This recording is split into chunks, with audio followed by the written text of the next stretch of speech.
Olá pessoal, tudo bem? Então, dando continuidade às aulas, hoje a gente vai falar sobre encefalopatia hepática. Então, veja, esse é um distúrbio, na verdade, funcional do sistema nervoso central, que é consequente de uma insuficiência hepática aguda ou crônica.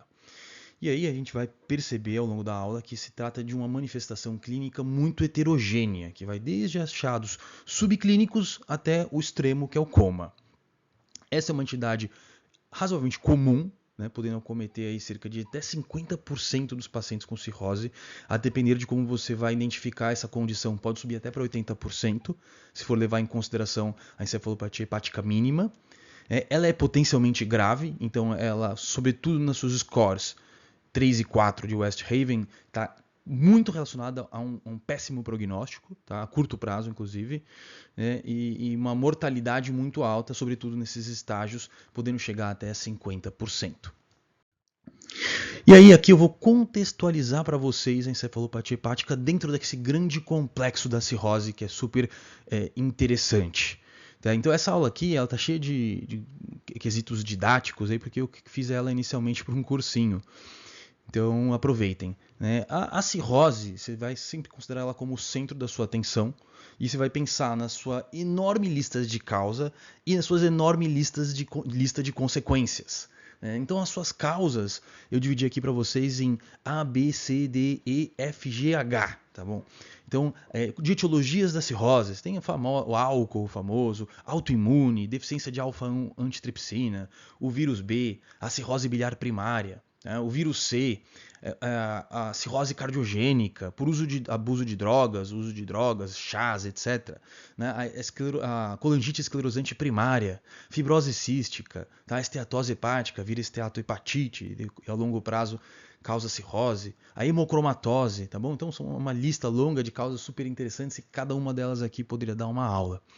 E aí pensou na cirrose, você vai pensar em duas grandes consequências, que é a síndrome de hipertensão porta e a síndrome de insuficiência hepatocelular.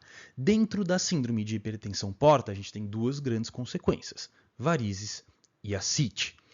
Como principal consequência das varizes, você tem o sangramento. Como principal consequência da ascite, você tem a PBE. Assim como dentro da insuficiência hepatocelular, a gente tem três grandes consequências. A principal, encefalopatia hepática. Principal no sentido de mais comum, mas também, muito importante, a síndrome hepatorrenal e a síndrome hepatopulmonar. Tá? Então, voltando, dentro da hipertensão porta, varizes e ascite. As varizes elas podem sangrar, a principal complicação é o sangramento. O tratamento, eu coloquei até um mnemônico aqui para vocês, é o TIPS, uma brincadeira na verdade. Tá? Então, é terlipressina, endoscopia, plasma fresco congelado, porque esse paciente aqui está com deficiência de múltiplos fatores. Então, o tratamento é com plasma fresco. E a administração de concentrado de hemácias, ou seja, sangue. E perceba que esses temas eles se entrelaçam. Então, as diversas consequências e complicações da cirrose, elas acabam desencadeando a encefalopatia hepática. Então, o sangramento é uma causa muito importante. A complicação principal da ascite, a PBE, é uma causa muito importante. Né? As causas infecciosas de encefalopatia hepática, como desencadeante. E a própria hepatorrenal também está relacionada à injúria renal aguda, a piora da função renal está relacionada à encefalopatia hepática. Sobre a fisiopatologia, qual que é o ponto central? Que a gente sempre lembra da amônia, mas ela não é uma fisiopatologia simples, completamente elucidada, não é, certo? E parece ser, na verdade, a interligação de múltiplas causas, múltiplos fatores convergindo para uma disfunção encefálica, certo?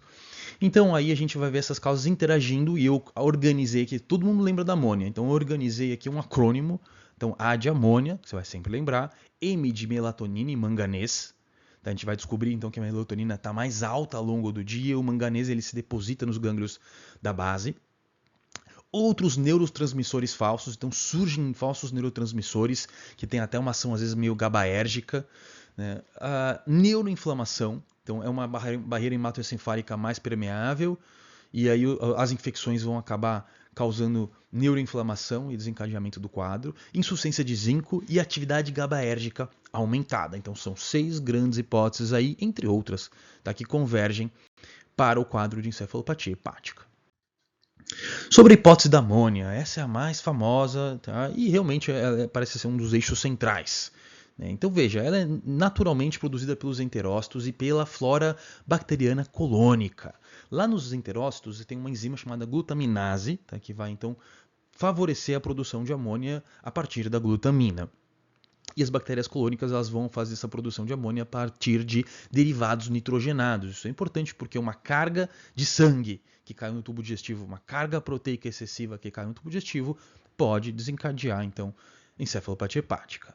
Lembrar que a amônia, em geral, ela é rapidamente absorvida, tá? E ela é depurada pelo fígado, muito bem depurada. Então, ela não vai cair, via de regra, na circulação sistêmica, né? E ela vai ser metabolizada no fígado ali através do ciclo da ureia. E no contexto de cirrose, outros órgãos começam a ter um papel importante na metabolização da amônia, músculos e rim. Tá? Portanto, a disfunção renal e hipocalemia, a gente vai ver isso, tá? E a sarcopenia são super importantes porque são fatores que vão influenciar e predispor ao surgimento da encefalopatia hepática. Tem quesitos genéticos também, tá? Que eu não vou citar aqui. Qual que é o grande ponto que eu vou frisar com vocês? A dosagem da amônia, infelizmente, ela não é um bom marcador. Tá? Não se correlaciona com a gravidade do quadro, não se correlaciona com os achados clínicos. Pode vir mais alta, pode não vir. Eles jogam aqui um valor, acima de 80 indica um mau prognóstico. Né? Mas, infelizmente, não tem uma boa correlação. Você não vai usar ela de forma isolada para fazer o seu diagnóstico.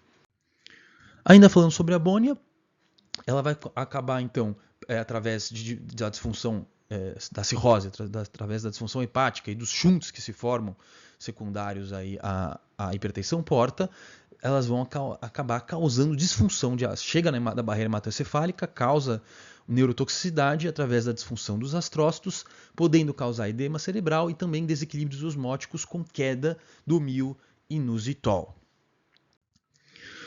E aí, segunda hipótese, a hipótese GABAérgica. Então, observa-se que uma hiperatividade do sistema GABA no sistema nervoso central.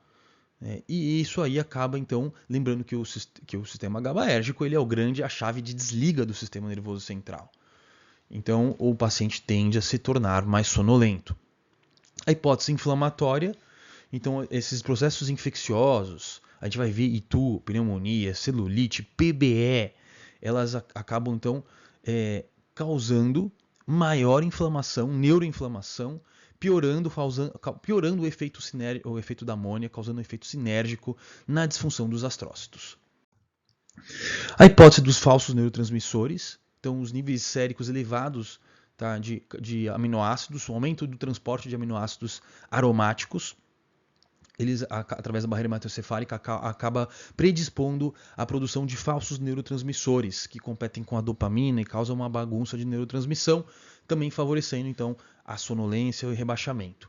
Tem a hipótese da melatonina e do manganês, tá? A melatonina acaba ficando mais elevada ao longo do dia, né? E o depósito de manganês nos gânglios da base, que inclusive pode ser observado na ressonância, está incriminado também como uma fisiopatologia que causa alguns distúrbios de movimento e sonolência. O diagnóstico dessa condição. Então, o primeiro ponto, sim, super importante, o diagnóstico é clínico e de exclusão.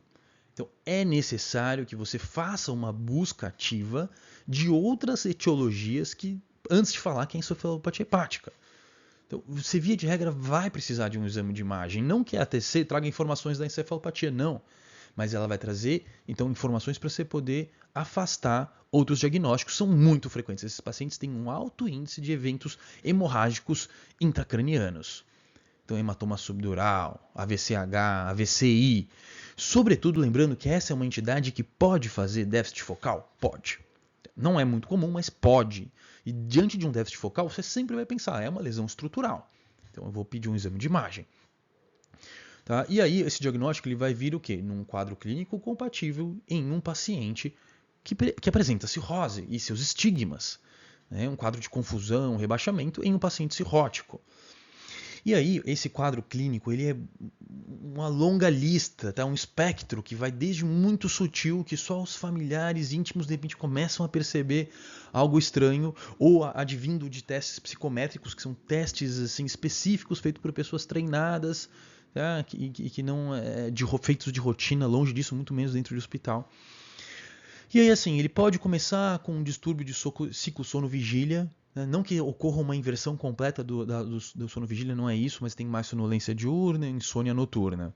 Né? Pequenas mudanças de personalidade que vão se agravando e tornando um comportamento mais bizarro. Você tem achados de exame físico com hiperreflexia, positivação do sinal de Babinski. Eventualmente, não é comum, mas pode ter, eles descrevem isso, déficit neurológico focal. Tá? E o famoso flapping, tá? Ou asterixis, que então você vai testar fazendo uma hiperextensão dos dedos, vai largar e vai ver esse movimento em bater de asas, tá? Típico de encefalopatia grau 2 e grau 3. Tá? E mais uma vez, o quadro clínico não está diretamente relacionado aos níveis de amônia. Aqui é uma ressonância, ó, onde o núcleo da base aqui ficou com hipersinal em T1. Está relacionado àquele depósito de manganês. Classificação da encefalopatia hepática, super importante. Então a gente vai classificá-la de 4 formas e todas elas são complementares. Então, primeiro, em relação à doença de base, em ABC, eu vou especificar. Em relação à intensidade dos sintomas, pela classificação de Westhaven. Em relação à evolução temporal, em episódica, permanente e persistente. E quarto, pela presença ou não de fatores precipitantes, ou seja, precipitada ou espontânea. Primeira classificação tá, do Congresso de Viena lá de 1998, que ainda é recomendada em A, B e C. A é de aguda, ou seja, insuficiência hepática aguda. E veja, é diferente a encefalopatia hepática da insuficiência hepática aguda. Ela está mais relacionada à hipertensão craniana e risco de herniação, inclusive. Coisa que não é comum no tipo C, tá? Que é a mais comum que a gente vê na prática. O B é de bypass, portanto, por exemplo, foi implantado um TIPS, e aí isso desencadeia classicamente a cefalopatia hepática, lógico. E a C, que é a de cirrose, tá bom? Então, A, B, C, A de aguda, B de bypass, C de cirrose. É a cirrose relacionada à hipertensão porta, a uma disfunção hepática avançada, e é a mais comum na prática clínica. Classificação segundo a intensidade dos sintomas, que é a famosa classificação de Westhaven, em grau 1, 2, 3 e 4. E a mínima, também grau 0, alguns colocam dessa forma. A mínima só seria identificada lá em testes psicométricos muito específicos, que não é a nossa realidade. E não vai ter um quadro clínico, basicamente. A leve, ele começa a ter uma alteração de ciclo sono-vigília, tá? Uma discreta perda de atenção, alguns descrevem micrografia como uma característica. Né? O paciente permanece ali orientado, pode ter um tremor leve. Né? Então, somente vai ser sutil, tá? Vai ser sutil e, em geral, os familiares podem perceber. A moderada, que o comportamento começa a alterar mais, ele vai ficando mais confuso, mais sonolento, com episódios de desorientação e, caracteristicamente, a presença do flapping. Tá? Então, no grau 2, surge o flapping. Grau 3, rebaixamento mais importante, mas ainda responsivo a estímulo doloroso, pode ter rigidez muscular, pode ter ataxia, nistagmo e o flapping ainda está presente. E aí, no grau 4, o paciente está comatoso, o Babinski positiva pode ter posturas patológicas, como postura de decorticação e descerebração, e o flapping caracteristicamente desaparece. Sobre a classificação temporal, ela vai ser feita em episódica, recorrente e permanente. A episódica, então, ele teve um único episódio, tá? Ou esses episódios são muito separados, né? Além de 6 meses entre um e outro. E aí vai ser ocasional, e, em geral, muitas vezes relacionado a um fator precipitante que foi corrigido. Por isso que depois não surge mais tão cedo. Já a recorrente, então ele vai ter vários episódios de diferentes intensidades ao longo do tempo, né, com certa frequência, num intervalo de tempo menor que 6 meses. Mas é dito como uma função neurológica que retorna à linha de base. E depois a permanente, ele vai tendo vários episódios também de intensidades variáveis, mas ele nunca retorna à linha de base. Classificação em relação à presença ou não de fatores precipitantes, que pode ser então classificada como precipitada ou não precipitada. A não precipitada também pode ser chamada de espontânea, e veja que a espontânea, na verdade, ela é mais rara. Então sempre você vai fazer uma busca ativa dos fatores precipitantes. São eles: infecções, abuso de álcool, hipopotassemia, alcalose metabólica, muitas vezes relacionada a abuso ou uso excessivo de diuréticos, uso de opioides e benzodiazepínicos, constipação, sobrecarga proteica, trombose de veia porta, trombose de veia suprahepática, sangramento gastrointestinal, e aí vai. Então, para isso, eu fiz para vocês um mnemônico, um acrônimo que vai ajudar a lembrar, porque você precisa buscar ativamente essas causas. Para isso, você vai lembrar, então, do acrônimo, do mnemônico hepáticas. Então, é H de hemorragias, E de eletrólitos, P de proteína, A de alcalose, T de trombose, I de infecção, C de constipação, A de alça, que são os diuréticos de alça, e S de sedativos. Então veja, nas hemorragias, evidentemente você vai pensar numa HDA. O paciente via de regra tem varizes esofágicas e sangrou. Então toque retal, busca ativa, um serial HB, tá bom? Eletrólitos, então a hipocalemia ela é muito importante. Outros distúrbios eletrolíticos também, sódio, etc. Mas a hipocalemia ela tem causa uma predisposição na produção de amônia no rim. Tá? Então, basicamente, é legal lembrar disso. Tá? Você tem lá então o túbulo, tá? o conteúdo do interior do túbulo, o fluido intratubular. E essa célula, lá no final, lembra o que acontece? Você tem aquela bomba relacionada à aldosterona. Absorve sódio, secreta potássio e H+. Se você tem uma hipocalemia, o corpo ele evita de liberar potássio. Portanto, ele vai acabar absorvendo sódio e liberando mais H+, o que torna o interior do túbulo, o fluido tubular, mais ácido. E essa acidose do fluido tubular, ela predispõe à amoniogênese, à produção de amônia. Tá bom? Então isso é legal. A ingestão excessiva de proteínas, ou uma carga proteica nitrogenada que cai no tubo digestivo, às vezes relacionadas até ao sangramento. A alcalose, relacionada às vezes ao uso abusivo de diuréticos. Trombose de veia porta, que é facilmente passar batido, que você vai ter que pedir um Doppler para poder identificar essa condição. As infecções, então fazer uma busca ativa por infecções. Tá? A celulite é comum, por exemplo. Tá? Obviamente a PBE, você vai precisar fazer uma paracentese.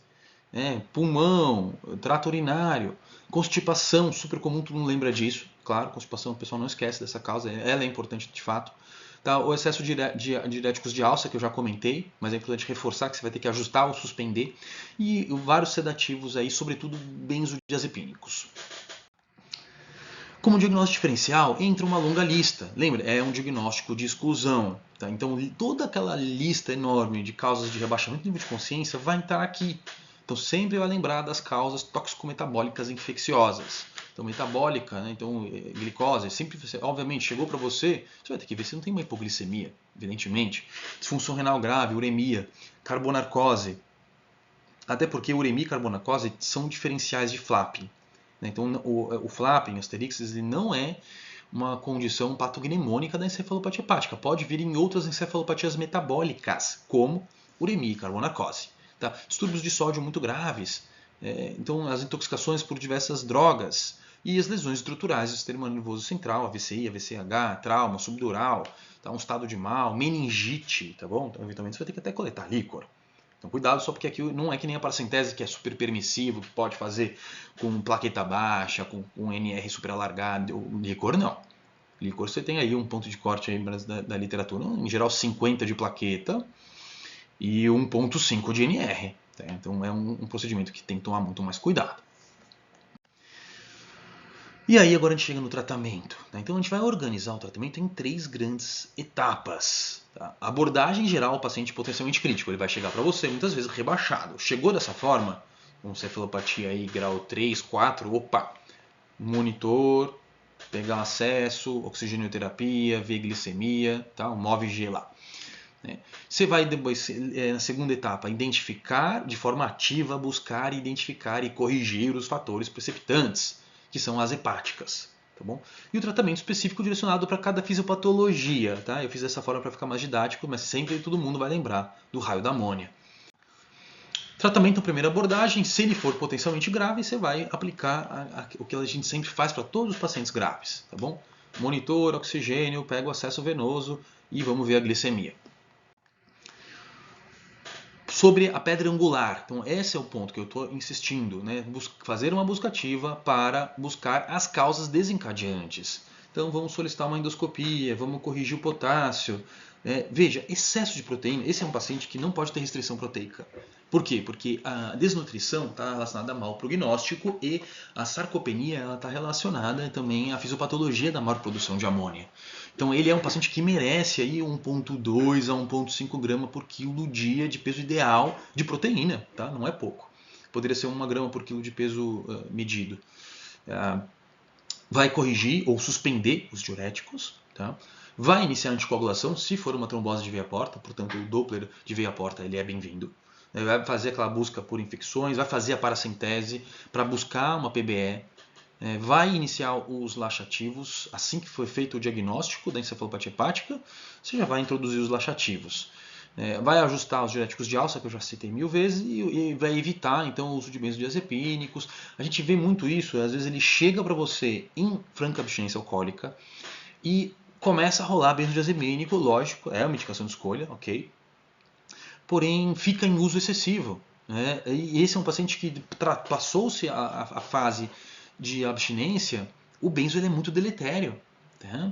Então o benzo pode acabar desencadeando uma encefalopatia hepática no seu paciente que antes estava precisando, que agora não precisa mais, vai acabar desencadeando uma encefalopatia hepática. Sobre a hipótese da amônia, então daí, uma vez abordados os dois principais etapas, você vai pensar na fisiopatologia. O que todo mundo lembra é a amônia e todo mundo lembra da lactulose. Perfeito. Tem o lactilol também, que a gente não usa muito. Então vai ser iniciado a lactulose por via oral, que é a via mais utilizada, desde que o paciente tenha nível de consciência para isso. Ele é um disacarídeo não absorvível. Então aquela história de ter muito impacto na glicemia não é uma coisa real.